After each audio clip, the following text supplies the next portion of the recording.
Hello, friends. In today's topic of principles of scientific management, we are going to see the different points or the different principles that are being introduced by F.W. Taylor. जो सबसे पहला principal है वो है science not rule of thumb. इसका मतलब क्या होता है? यहाँ पे उन्होंने जो साइंस है उसे ज़्यादा अहमियत दे दी है। रूल ऑफ थंब का मतलब क्या होता है कि आप ट्रायल एंड एरर करते रहिए, कुछ तो भी ट्राई करके फिर उससे आप फिर देखते कि ये बराबर हो रहा है या नहीं हो रहा है। आप दूसरा मेथड यूज़ करते फिर देखते बराबर हो रहा है या नहीं हो रहा। ये सारी चीज़ें छोड़ के आप साइंटिफिकली उसको यूज़ करें, that is called as science not rule of thumb. एक एग्ज़ाम्पल अगर लेने की हम बात करते हैं तो अगर आपको बोला जाता है कि आप एक ड्रेस बना के दे दो, ये ड्रेस बनाने के लिए आप क्या करेंगे? पहले तो डायरेक्टली कट कर लेंगे, उस इंसान को पहना के देख लेंगे बराबर आ रहा है कि नहीं। अगर उसको थोड़ा लूज़ हो गया तो आप वापस स्टिच करेंगे, बाकी का कपड़ा काट डालेंगे, वापस स्टिच करेंगे। इससे क्या हो जाएगा? एक तो आपका जो मटेरियल है वो वेस्ट जाएगा, उसी के साथ आपका टाइम भी वेस्ट जा रहा है। तो यहीं पे अगर हम साइंस को इम्प्लाई करते हैं, साइंस को हम अप्लाई करते हैं, तो क्या हो जाएगा कि आप उसको साइंटिफिकली आप उसका मेजरमेंट ले लीजिए। मेजरमेंट लेते समय आप उसको, जो हमारे पास एक स्टैंडर्ड टेप है, उसी से उसको यूज़ कीजिए, माप लीजिए। स्टैंडर्ड होना चाहिए, ये नहीं कि आप किसी का मतलब हाइट के लिए एक इंचेस में कर रहे हो और विड्थ के लिए आप सेंटीमीटर में कर रहे हो। तो स्टैंडर्ड यूज़ कीजिए, एक जैसा नाप यूज़ कीजिए, तो वही कहलाता है science not rule of thumb. तो यहाँ पे किसको अहमियत दी गई थी कि स्टैंडर्ड इक्विपमेंट्स देने चाहिए, जो मशीन्स यूज़ की जाती है वो स्टैंडर्ड होनी चाहिए। उसके बाद स्टैंडर्ड टाइम सेट किया गया कि इतने टाइम में ही सारी चीज़ें बननी चाहिए, उसको कहा गया स्टैंडर्ड टाइम। उन्होंने क्या किया, ये टाइम तय कर दिया गया था कि भाई 5 घंटे में इतना आउटपुट आना चाहिए। अगर आउटपुट उससे कम आता है तो उन्होंने उसको एडवर्स करके कहा, और अगर जो स्टैंडर्ड है उससे ज़्यादा प्रोडक्शन मिल गया तो उसे उन्होंने फेवरेबल कहा। इसका मतलब जो स्टैंडर्ड है अगर उससे कुछ कम होता है, मैं खर्च की बात कर रही हूँ नहीं हूँ, बल्कि we are talking here about the deficiency या टाइम जो अगर स्टैंडर्ड से ज़्यादा लगता है तो उन्होंने उसको एडवर्स कहा, और अगर स्टैंडर्ड टाइम जो है वो कम लगा तो उन्होंने उसे फेवरेबल कहा। तो standard time, standard equipments and the standard output. But obvious है कि अगर आपने स्टैंडर्ड इक्विपमेंट्स यूज़ की हुई हैं, स्टैंडर्ड टाइम सेट किया हुआ है, तो जो आउटपुट निकलेगा वो भी स्टैंडर्ड ही होगा। यहाँ पे उन्होंने सख्त ट्रायल एंड एरर को ओमिट करने की बात की।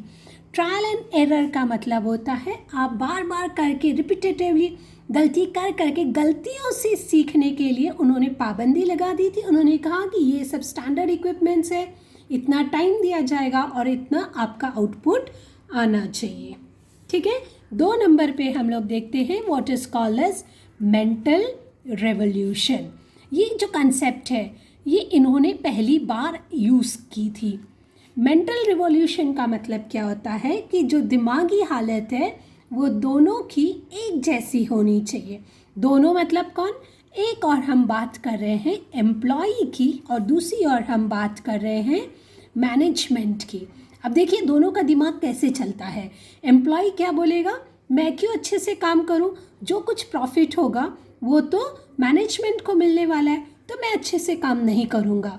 वहीं दूसरी और मैनेजमेंट क्या सोचेगी, ये तो एम्प्लॉई है, इसको कहाँ इतनी अहमियत देनी है, हम मैनेजमेंट में हैं, हम ही ओनर्स हैं, और वो इसको तुच्छ समझते हैं। ये जो इन दोनों के बीच में जो उनकी मेंटालिटी है उसको चेंज करने की बात प्रिंसिपल्स ऑफ साइंटिफिक मैनेजमेंट कहता है। यहाँ पे मैनेजमेंट और एम्प्लॉय इन दोनों के बीच में कोऑपरेशन होना चाहिए। इन दोनों में ये भावना होनी चाहिए कि एम्प्लॉय मैनेजमेंट के बगैर अधूरा है और मैनेजमेंट एम्प्लॉय के बगैर अपने ऑब्जेक्टिव्स अटेन नहीं कर सकता है। इसी को उन्होंने कहा कि मेंटल रिवॉल्यूशन, दोनों में आप साथ में कोऑपरेशन की भावना होनी चाहिए। आगे हम लोग देखते हैं which is harmony not Discord. Harmony का मतलब क्या होता है? यूनिटी।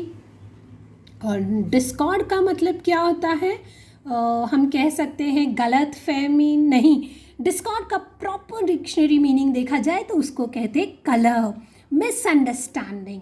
यहाँ पे क्या होनी चाहिए कि वापस वही पॉइंट की ओर ज़्यादा ध्यान दे रहा है कि यहाँ पे आप साथ में मिसअंडरस्टैंडिंग नहीं होनी चाहिए, मनमुटाव नहीं होना चाहिए। There should not be any conflict. दोनों के बीच में कोई भी आप कह सकते हैं कि किसी बात पे लड़ाई नहीं होनी चाहिए। एक दूसरे के साथ प्रॉपर अंडरस्टैंडिंग होनी चाहिए जिससे कि objectives of the organization can be achieved. Okay, now we go to the next one, the fourth one, which is called as division of responsibility. Division of responsibility क्या कहता है कि जो भी रिस्पॉन्सिबिलिटी है उसको बराबर से बांट लेना चाहिए। आपको तो पता होगा कि मैनेजमेंट जो है वो यूजुअली प्लानिंग में ज़्यादा काम करता है, तो टॉप लेवल और जो मिडिल लेवल है उनको पूरी की पूरी जिम्मेदारी प्लानिंग की देनी चाहिए, जबकि जो एग्जीक्यूशन है उस प्लान को इन एक्शन करना वो जो है वो हमें एम्प्लॉयज़ के पास से करके देना है। उसकी जिम्मेदारी हमने एम्प्लॉयज़ के ऊपर छोड़नी चाहिए, जबकि जो प्लानिंग है वो टॉप और मिडिल लेवल के कंधों पे उसकी जिम्मेदारी देनी चाहिए। That is called as division of responsibility. Next हम लोग देखते हैं विच इज़ कोऑपरेशन। कोऑपरेशन का मतलब वापस इन दो सब लोगों में एक ही गोल होना चाहिए, नॉट इंडिविजुअलिज्म। इंडिविजुअलिज्म मतलब ये नहीं होना चाहिए कि मैंने मेरा काम कर लिया, अभी जाने दो, बाकियों का हो न हो उससे मुझे कोई लेना देना नहीं है, मैंने तो मेरा काम कर दिया। लेकिन क्या ऐसे हो सकता है कि अगर एक का काम हो गया तो कंपनी का ऑब्जेक्टिव अटेन हो सकता है क्या? नहीं। यहाँ पे टीम स्पिरिट होना चाहिए कि अगर किसी का काम नहीं हुआ तो हम उसको पूरा करके देंगे, ताकि जब हमें ज़रूरत हो तो वो हमारी मदद कर सकें। यहाँ पे जो वर्कर्स है, जो एम्प्लॉयज़ है, उन लोगों के बीच में हेल्दी कंपटीशन होना चाहिए। हेल्दी कंपटीशन मतलब it will lead to the success of an organization. Clear? Cut throat competition नहीं होना चाहिए, but there should be healthy competition among each other. Now we go to the next one, which is development of employees. अब development of employees का मतलब क्या होता है? हमने देखभाल के तो सारे एम्प्लॉयज़ अच्छे से अपॉइंट कर लिए हैं, उनको हमने नौकरी भी दे दी है। अब क्या करना है, तो वो जो उनका ब्रेन है, जो ग्रे सेल्स है, उसको हमें चार्ज करना है और उसी को कहा जाता है डेवलपमेंट। अब डेवलपमेंट ऑफ द एम्प्लॉयज़ कैसे होंगी कि आप उसको ट्रेनिंग दो टाइम पे। अगर हम उसको ट्रेनिंग देते हैं तो इससे क्या हो जाएगा, उसकी डेवलपमेंट हो जाती है।